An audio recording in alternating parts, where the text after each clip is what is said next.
Halo semuanya. Hai Agung, hai Tiara, apa kabar nih? Halo, Halo Kak, Mas. apa kabar? Aku kabarnya baik Kak. Iya, Baik. alhamdulillah kabar baik juga. Em, Kalian tuh akhir-akhir ini suka nonton berita gitu nggak sih? Aku jarang sih. Kalau Agung Hmm, gimana? kalau aku sendiri lumayan sering sih Kak, Kalau bisa dibilang. kalian berdua udah lihat ini belum berita yang tentang kasus kekerasan seksual di Bali yang korbannya tuh lumayan banyak gitu loh, sampai puluhan. Oh iya, aku tahu. Cuma aku tuh nggak terlalu tahu sih itu gimana kejadiannya. Pokoknya aku cuma tahu ada kejadian itu, tapi nggak terlalu baca beritanya. Kalau aku gimana? Kalau aku sendiri kebetulan aku tuh sempat lihat dan udah nonton videonya juga, dan dari yang aku tangkap sendiri dan aku lihat itu dari 45 korban itu, aduh itu kasihan banget sih kalau menurut aku. Iya, benar-benar korban kekerasan seksual tuh nggak dipandang apa ya, pelaku kekerasan seksual tuh nggak mandang siapa korbannya gitu, kayak mau dia statusnya apa, mahasiswa, pelajar biasa, atau ibu rumah tangga lah apa gitu, benar-benar nggak dipandang gitu. Kalau misalnya pelakunya jahat mah jahat aja gitu ya. Eh, Iya, setuju banget Kak. Kalau emang itu jahat banget sih. Terus dari yang aku lihat sendiri juga nih Kak, ternyata yang kasus di Bali itu bentuk kekerasannya itu bermacam-macam Kak. Bukan cuma fisik aja, tapi ada yang namanya eksploitasi seksual juga, pemerkosaan, pelecehan seksual, intimidasi seksual, bahkan yang udah kekerasan berbasis gender gender online juga itu ada di kasus ini Kak. Dari yang aku Banyak gitu ya lihat. jenisnya ya. Mm, Iya, yang kasus online gitu tuh kayak apa ya? Karena kan sekarang tuh seksual tuh ada dua gitu loh. Kayak yang pertama pelecehan seksual yang di mana eh lewat online, lewat kata-kata kita, ke orang lain gimana. Terus ada juga serangan seksual, itu tuh kayak yang aku pernah baca nih, serangan seksual tuh kayak menyentuh fisik. Nah, itu baru. Tapi yang sekarang suka apa rame gitu, itu tuh lewat online yang tadi kata Agung bener. Soalnya kan aku suka lihat ya, kayak ya suka lihat gitu loh di media sosial lain ada yang apa ya, komen-komennya tuh ya gitu deh kayak gitu. Dan menurut orang lain tuh biasa aja kayak, "Ah, itu mah biasa," gitu. Padahal kan kita nggak tahu ya orang yang menerimanya itu, eee, kena mental gitu, rusak mental dia, dia lama-lama bisa gila kalau terus-terusan di-chat seperti itu gitu. Tapi kadang orang-orang di sekitarnya tuh nggak paham akan mental health itu, malah jadinya suka menyalahkan korban, kasihan kan? Iya, iya, kasihan iya. banget ya. Konstruksi sosial di negara-negara tuh banyak yang apa ya, bikin korban malah merasa bersalah sama dirinya, terus malah jadi apa ya, mendorong korban untuk bungkam gitu, kayak nggak mau lapor deh, nanti yang ada malah disalahin gitu. Ya nggak sih? Kasihan banget deh. Iya, iya benar banget Kak. Terus aku tuh sempat baca-baca juga nih Kak, kalau misalnya eh, yang kasus di Indonesia ini itu banyak juga terjadi di negara lain juga. Dan salah satu contoh yang aku bisa sampaikan di sekarang mungkin kayak eh, kalau ada dua mahasiswi di UC Berkeley itu di USA itu apa ya, dilecehkan oleh profesornya sendiri, di mana mereka itu masih mahasiswa pasca sarjana. Dan seperti yang kakak udah bilang tadi, kalau misalnya mereka tuh malah apa ya, malah takut buat ngelaporin itu dan merasa bersalah gitu kak. Tuh kan kita tuh apa ya, banyak masyarakat tuh yang bikin yang lain tuh jadi malu gitu. Jadi kayak udah deh mendingan gak usah lapor. Terus kayak yang tadi di Bali, itu juga kasusnya di Bali tuh, itu tuh yang lapor tuh ada 45 orang gitu. Tapi kan kita sebenarnya nggak tahu ya berapa banyak yang sebenarnya merasakan atau mengalami kekerasan seksual tersebut. Oh iya, tadi tuh ada yang belum nonton berita lengkapnya ya? Tiara ya? Iya, Jadi yuk kita nonton bareng sekarang. boleh, ayo. Oke, udah aku share screen ya. Oke. Selamat pagi pemirsa, kembali lagi dengan saya Alena Santika di Kilas Balik Pagi. Pemirsa, kini kasus kekerasan seksual kerap terjadi di lingkungan kampus. Mendapat laporan terjadinya kekerasan seksual di Bali yang menimpa 45 mahasiswa di 2 kampus menjadi salah satu sorotan publik. Kasus kekerasan seksual di lingkungan kampus di Bali menjadi sorotan publik.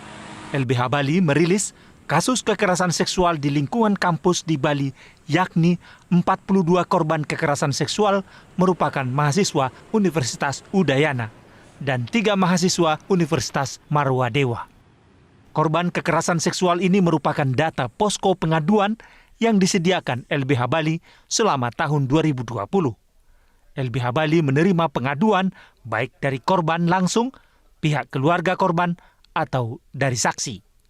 Para korban kekerasan seksual yang mengadu ke LBH Bali mengalami berbagai bentuk kekerasan seksual. Bentuk kekerasan yang paling banyak dialami para korban adalah eksploitasi seksual, pemerkosaan, pelecehan seksual. Selain itu ada juga yang menjadi korban intimidasi seksual dan kekerasan berbasis gender online. Adapun pelaku kekerasan seksual di lingkungan kampus di Bali, antara lain dosen pembimbing skripsi, dosen di kampus, karyawan kampus, mahasiswa, dan teman korban, serta masyarakat umum. Menindaklanjuti maraknya kasus kekerasan seksual di lingkungan kampus di Bali, LBH Bali merekomendasikan agar ada ruang aman bagi korban untuk melanjutkan pendidikan, pelaku kekerasan seksual diadili, serta agar dibentuk sistem perlindungan kekerasan seksual di lingkungan kampus. Tim Liputan Metro TV. Lalu ini merupakan beberapa data dari narasumber kami. Ya, silahkan. Ya, masuk ke analisis kasus, kita akan menganalisis dan melihat lebih detail ketiga kasus yang telah diberitakan. Pertama ialah 45 kasus pelecehan di Universitas Kampus di Bali pada tahun 2021. Walau tengah terjadi pandemi, kasus-kasus kekerasan dan pelecehan seksual masih terjadi. Hal ini selaras dengan perkataan Johan Galtung dan penuturan PBB mengenai kasus pelecehan yang dapat terjadi di mana saja, kapan saja, dan kepada siapa saja. Terjadinya kasus pelecehan seksual ini terjadi kepada 42 mahasiswa Universitas Udayana dan 3 berasal dari Universitas Marwa Dewa. Bentuk-bentuk kekerasan seksual berupa eksploitasi, intimidasi seksual, dan kekerasan berbasis gender mengindikasikan masih terjadinya perlakuan dan persepsi orang-orang mengenai wanita sebagai objek atau sebuah gender yang lebih lemah daripada pria. Variasi dari pelaku kekerasan seksual yang dimulai dari dosen pembimbing hingga ke masyarakat umum di lingkungan kampus memperkuat statement bahwa kekerasan seksual di kampus dapat dilakukan oleh siapa saja walaupun tidak berkaitan dengan lingkungan kampus tersebut, yang mana biasanya persepsi bahwa kekerasan seksual di kampus hanya terjadi antara mahasiswa dan dosen ataupun dosen dengan mahasiswa ataupun mahasiswa dengan mahasiswa. Sebenarnya masyarakat umum juga dapat menjadi pelaku di kasus-kasus yang terjadi di lingkungan kampus ini. Lalu yang kedua ialah dugaan pelecehan di Universitas Riau pada 2021. Seorang korban mahasiswi melapor kepada polisi dan media mengenai pelecehan seksual yang dia alami ketika tengah melaksanakan bimbingan skripsi dengan dosen. Korban diketahui mengalami trauma, menyebabkan ketidakmampuan untuk melanjutkan kuliah ataupun pergi ke kampus. Hal ini terjadi pula di lingkungan kampus di luar negeri, lebih tepatnya di Liberty University, Amerika. Hal ini diduga seperti yang tertulis di artikel lokal Amerika, Washington Post, mahasiswi Jane Doe melaporkan telah menjadi seorang korban pelecehan seksual, membuatnya trauma dan merasa tidak nyaman di lingkungan kampus, sehingga pada sebuah titik di mana beliau mengganti kampus tempat belajarnya. Liberty University juga memiliki dugaan kasus pemerkosaan gangbang atau beramai-ramai pada tahun lalu 2021 dan sampai kini masih menteror mahasiswi di sana atas ancaman pelecehan seksual yang terjadi. Dampak dari kekerasan seksual ini tidak dibatasi hanya dengan kerusakan mental dan fisik korban, melainkan bahaya akan masa depan korban selayaknya perkataan Galtung,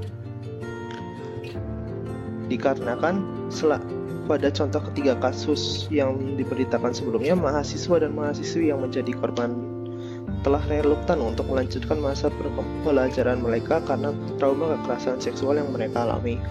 Adanya kasus-kasus kekerasan seksual ini juga dapat membuat orang lain yang tidak berhubungan dengan kasus-kasus tersebut secara langsung merasa terancam dan tidak nyaman dalam melaksanakan kegiatan mereka di tempat di mana kasus kekerasan seksual tersebut telah terjadi. Lalu saya mengulik data dari BPS dan kata data untuk 2020 dan 2021 dan kami menemukan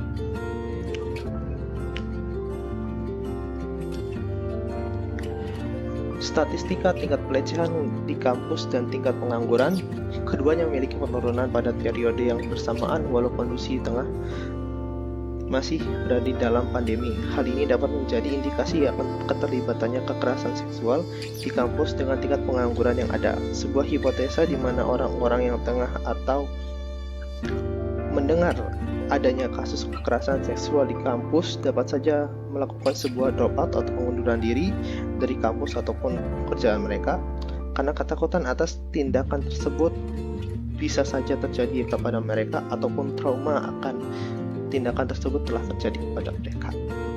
Terima kasih. Lalu bagaimana penanganan kasus kekerasan seksual di lingkungan kampus? Permendikbudristek mengatur definisi kekerasan seksual mencakup tindakan yang dilakukan secara verbal, non-fisik, fisik, serta melalui teknologi informasi dan juga komunikasi. Setidaknya ada 21 bentuk kekerasan seksual secara tegas diatur dalam aturan tersebut, salah satunya yang mengatur ketiadaan persetujuan dari korban, sehingga suatu tindakan dapat dikategorikan sebagai kekerasan seksual.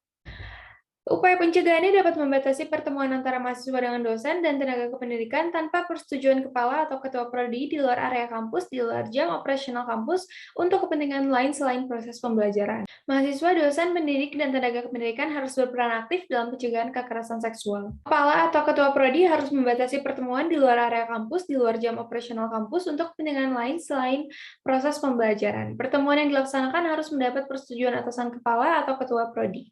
Lalu yang terakhir, mahasiswa juga wajib menyampaikan permohonan izin bertemu dosen atau secara tertulis atau lewat media komunikasi elektronik pada kepala jurusan ataupun prodi. Gimana nih pendapat kalian setelah nonton berita yang tadi?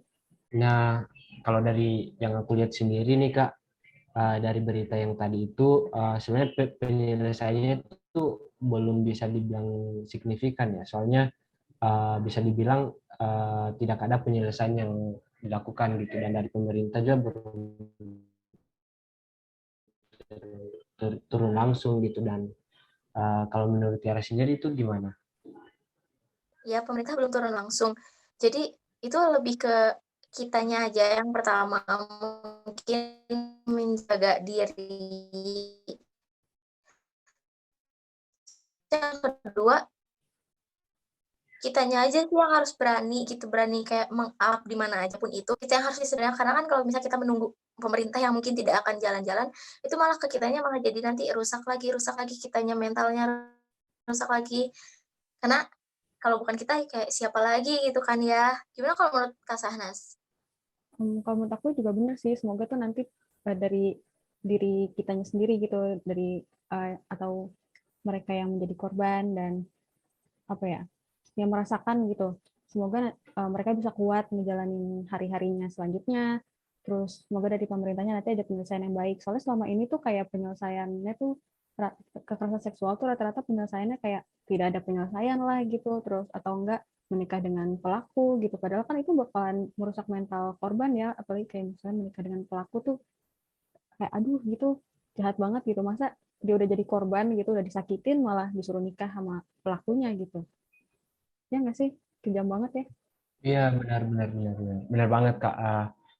Paling kalau dari aku harapannya sih semoga kasusnya itu cepat selesai gitu, dan semoga lah kekerasan seksual di kampus itu segera teratasi juga gitu. Semoga bisa lancar urusan penyelesaiannya sampai kalau bisa sih pelakunya semua di penjara aja lah.